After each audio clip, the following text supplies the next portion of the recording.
હું છું કિરુ અને કિરુસ કિચનમાં તમારા બધાનું સ્વાગત છે। આજે આપણે બનાવવાના છીએ પંજાબનું ફેમસ મક્કે કી રોટી ઓર સરસો કા શાક।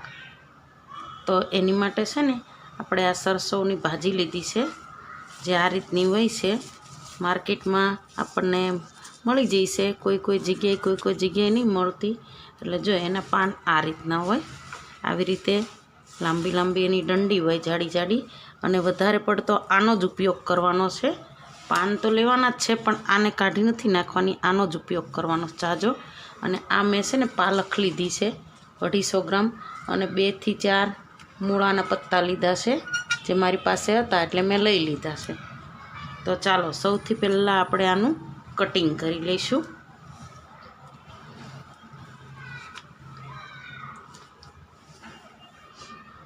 એકદમ ઝીણું ઝીણું આનું કટિંગ કરી લેવાનું છે। પહેલાં છે ને આવી રીતે થોડો ભાગ કાઢી લેવાનો,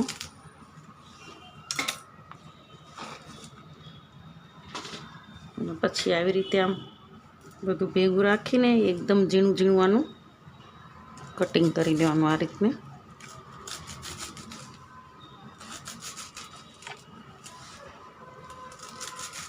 પછી આને આપણે મસ્ત સાફ પાણીથી 2-4 વાર ધોઈ અને આમાં જે ખરાબ હોય પત્તી એ કાઢી લઈશું, અને મસ્ત સાફ પાણીથી ધોઈ કાઢશું આને। જો આપણે ગેસ ચાલુ કરીને આ રીતનું કુકર મૂકી દીધું છે। હવે એની અંદર આપણે આ જે સરસો કટિંગ કરીને રાખી હતી ને એ આપણે એની અંદર એડ કરી દઈશું। આ સરસો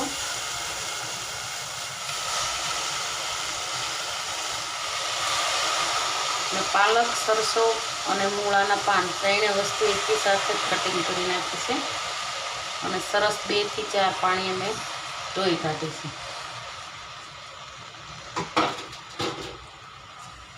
આની અંદર આપણે છે ને થોડું પાણી નાખશું, બહુ વધારે નહીં નાખવાનું, અડધો ગ્લાસ જેવું પાણી આની અંદર નાખી દઈશું। અને આ છે આપણે લીલું લસણ, આદું અને સૂકું લસણ, આ ત્રણેયને પણ આની અંદર મિક્સ કરી દઈશું।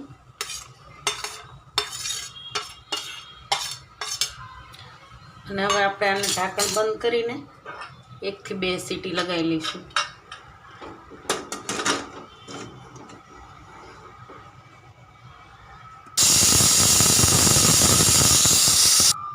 તો ચાલો 2 થી 3 સીટી થઈ ગઈ છે। હવે આપણે આપણું કુકર ઠંડુ થઈ ગયું છે, એને ખોલીને જોઈ લઈએ કે આપણી સરસો બફાઈ ગઈ છે। તો જો આપણી સરસો મસ્ત રીતે બફાઈ ગઈ છે, એકદમ સરસ રીતે બધું મિક્સ થઈ ગયું છે। અને જુઓ હવે આપણે આની અંદર આ છે ને મકાઈનો લોટ છે, એ મકાઈનો લોટ હવે આની અંદર આપણે જે પાણી છે ને એ જ પાણી લઈ લઈશું, અને મકાઈનો લોટ છે ને મસ્ત મિક્સ કરી દઈશું બધું એક સરખું। આવી રીતે આનું પાણી લઈ લેવાનું, અને જરૂર પડે તો પછી થોડું સાદું પાણી નાખી દેવાનું, અને આનું મસ્ત પેસ્ટ જેવું બનાવી દેવાનું મકાઈના લોટનું। તો જો મેં આ રીતનું બધું પાણી એની અંદર લઈ લીધું છે, અને આ રીતે સરસ બધું મિક્સ કરી દેવાનું। જરૂર પડે તો આપણે સાદું પાણી થોડું નાખશું। 2 થી 3 ચમચી મકાઈનો લોટ છે, આ વ્હાઈટ મકાઈનો લોટ છે। તમારી પાસે પીળી મકાઈનો હોય તો એનો ઉપયોગ કરવાનો। તો જો આ મકાઈના લોટનું મેં પેસ્ટ જેવું બનાવી દીધું છે। આની અંદર કોરો પણ નખાય, પણ મેં આવી રીતે પેસ્ટ જેવું બનાવી દીધું, જેથી કરીને સરસ રીતે મિક્સ થઈ જાય। કોરા લોટથી ઘણીવાર શું થાય કે લોટના ગાંઠા થઈ જાય। હવે આને છે ને આપણે સરસ રીતે બધું આ રીતની આ ઝેણી લઈ લેવાની છે, અને આ રીતને સરસ આને બધું મિક્સ કરી દેવાનું આવી રીતે। એટલે કોઈ આખી સરસો રહી ગઈ હોય તો એ પણ બધું મિક્સ થઈ જાય સરસ રીતે, અને આવી રીતે સરસ આ બધું મિક્સ કરી દેવાનું છે। હવે ચાલો આપણે આનો વઘાર મૂકી દઈશું। મકાઈનો લોટ મિક્સ કરવાથી છે ને મસ્ત ટેસ્ટ આવે છે, અને આ આપણી ગ્રેવી છે ને એકદમ ઘટ થઈ જાય છે, એનું બધું પાણી એની અંદર જતું રહેશે। તો જો આપણે ગેસ ઉપર એક કડાઈમાં છે ને મેં 2 થી 3 ચમચી સિંગ તેલ મૂકી દીધું છે। આ છે ને પ્યોર ઘીમાં જ બને છે, પણ શિયાળાના ટાઈમમાં ઘી વધારે ખવાઈ જતું હોય છે, એટલે આની અંદર મેં ઘી અને તેલ બંને મિક્સ લીધું છે. તો આની અંદર છે ને આપણે 1 ચમચી આ દેશી ઘી નાખી દઈશું.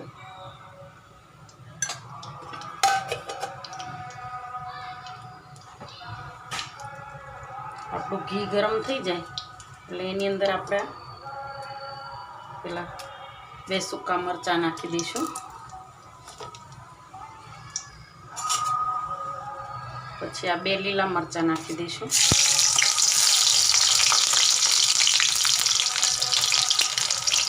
આ કાંદા નાખી દઈશું બધા. ટામેટાઈ નાખી દઈશું. બધું સરસ રીતે મિક્સ કરી દઈશું.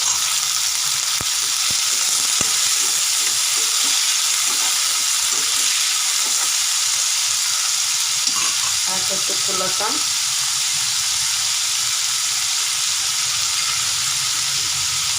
હવે આમાં આપણે મીઠું નાખી દઈશું સ્વાદ પ્રમાણે.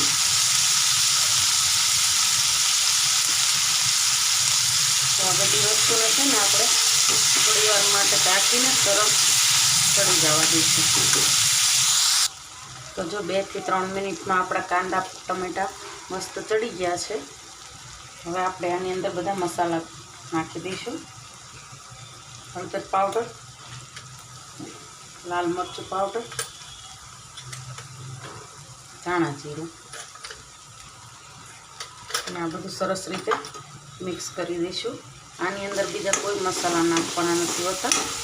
અને આદુ અને લીલું લસણ એ બધું આપણે પહેલેથી જ બાફવામાં સરસો સાથે નાખી દીધું હતું.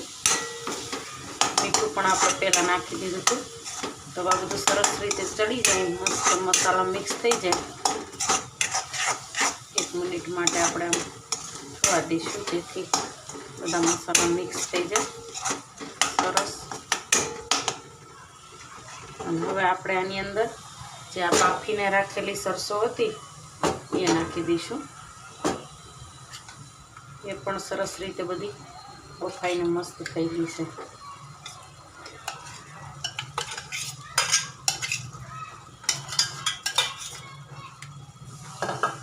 અને હવે આપણે બધું સરસ રીતે મિક્સ કરી દઈશું.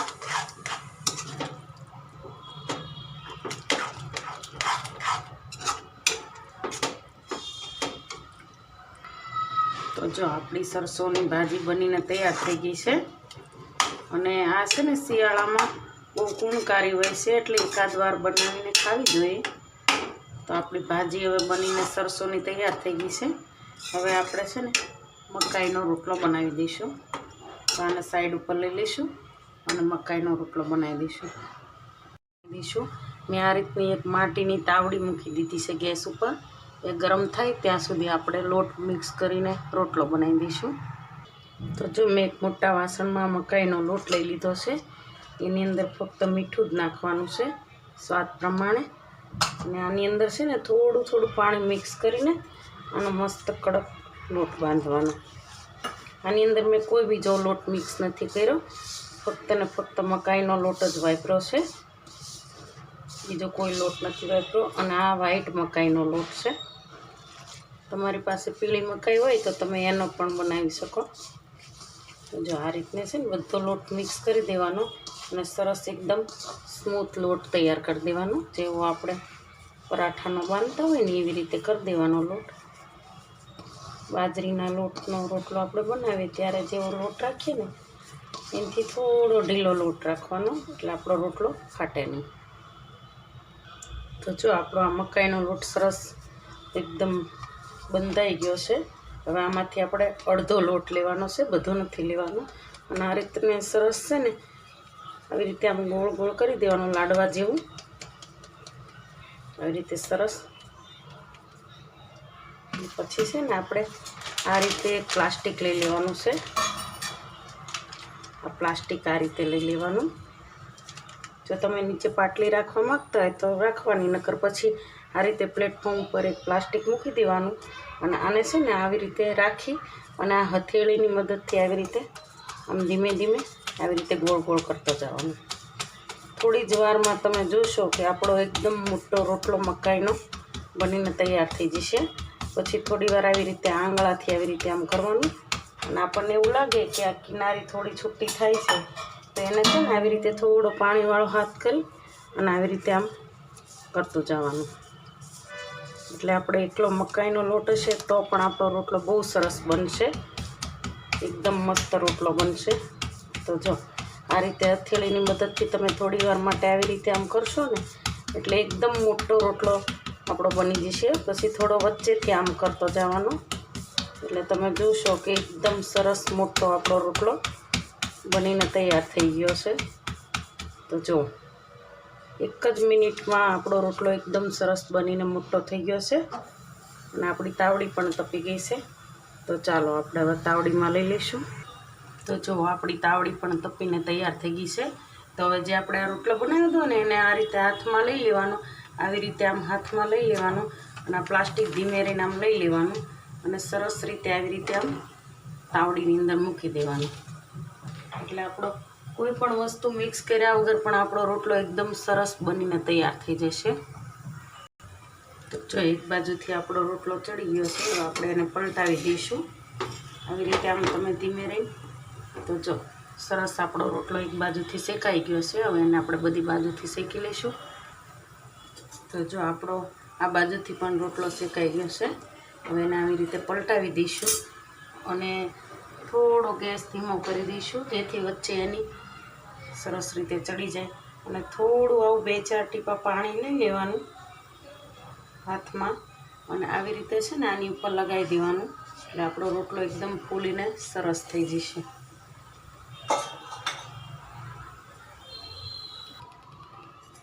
તો જો આપણો રોટલો એક જ મિનિટની અંદર મસ્ત ફૂલીને તમે જોઈ શકો છો એકદમ ફૂલીને મસ્ત બની ગયો છે. તો ચાલો આપણે આને પ્લેટમાં લઈ લઈશું.